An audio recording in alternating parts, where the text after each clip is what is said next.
Shalom peuple de Dieu. Est-ce qu'il vous arrive de prendre soin ou de prendre des nouvelles des autres? Moi, ça m'arrive beaucoup. Et des fois, quand je pose la question de savoir comment ça va, on me dit « ça va au rythme du pays, ça va au rythme du Congo ». En réalité, dans cette réponse, il y a comme un malaise, il y a une justification. Mon interlocuteur est en train de me dire « la situation que je connais, celle que je traverse actuellement, c'est la situation de mon pays. Et donc, elle est justifiée. Si je n'ai pas suffisamment d'argent, si je n'ai pas d'emploi, si je n'ai pas de mariage, si je n'ai pas d'enfant, je ne suis pas le seul, du coup tout mon pays me ressemble. » Mais ce n'est pas correct cette attitude.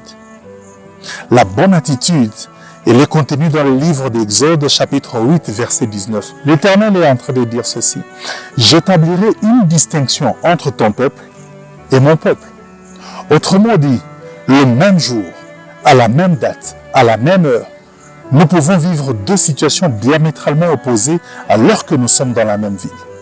Ça veut dire que les gens autour de moi peuvent être en train de pleurer. Mais moi, je ne pleure pas parce que le Seigneur est avec moi. Le Seigneur établit une distinction entre ses enfants, entre l'Égypte et Goshen où se trouve son peuple Israël. Il établit une démarcation entre ceux qui lui appartiennent et ceux qui ne lui appartiennent pas. La prochaine fois, lorsqu'on vous pose la question de savoir comment allez-vous, ne dites pas que vous allez selon la conjoncture du pays.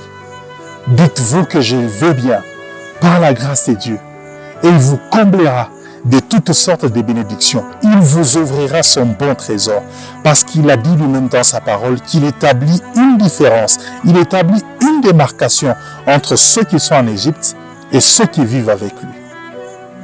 Soyez bénis.